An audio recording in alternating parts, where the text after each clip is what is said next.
Welcome to Nerd Alert, everyone. We have an exciting slate of stories for you this week, but first I want to introduce my guest panelist. Who could it be? It's Brett Erlich. Sorry.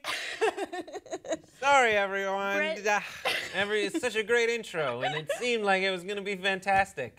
And I was excited, too. And then I realized you were just talking about me. I personally asked you to come here. Brett is a mainstay on the TYT Network. You may know him primarily from Pop Trigger. However, you, me, and John are in the club of people who've been on every single network show. So good. Yeah, so I feel like let's do it again. Good Lord, every show. Yeah, we've done it. Good for us. Yeah, we're amazing. We've been on every show, so now I unapologize. You're lucky to have me. We are super lucky. Every show. Yeah. Good for us. Not to brag too much.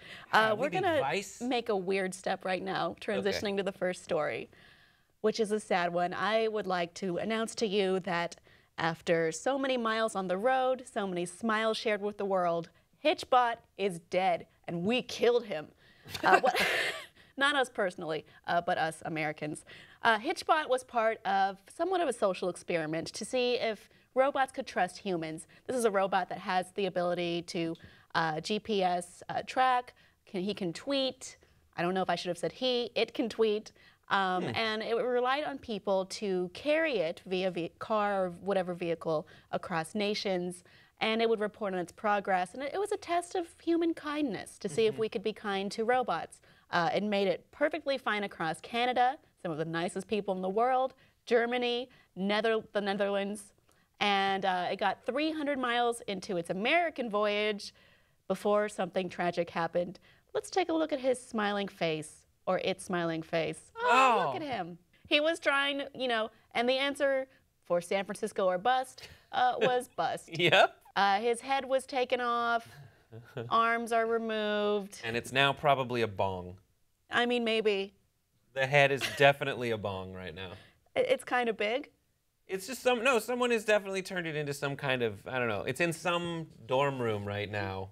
Housing marijuana, which is getting vaporized and smoked. I'm sorry that we defiled your corpse and also made you a corpse. To be fair, Horcher, I will say that it did give people an option.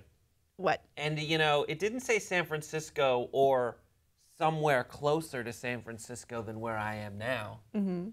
It said San Francisco or bust. And it got busted. And the very literal people of Philadelphia we're like, well, this is my duty.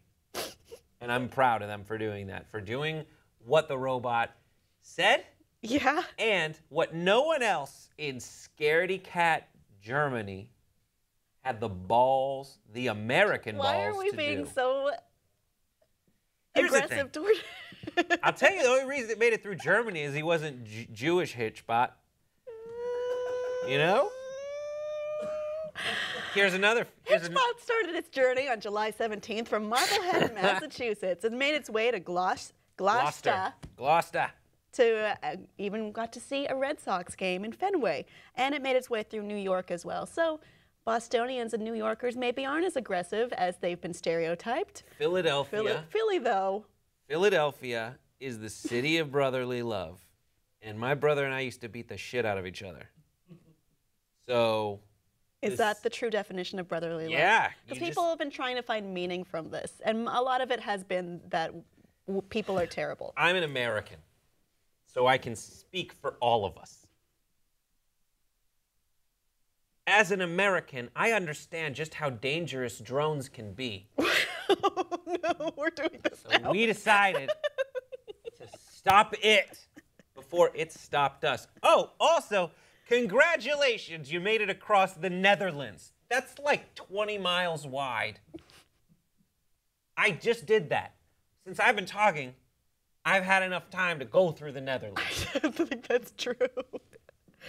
Anyway, there's a lot to be said about where this experiment went. I remember we covered this when it first started in Canada, and I said, someone is going to kill that thing. It is never going to make it. This will not be an American experiment because we would run over it and put it in a ditch like I just said I would. We do this to human hitchhikers in America.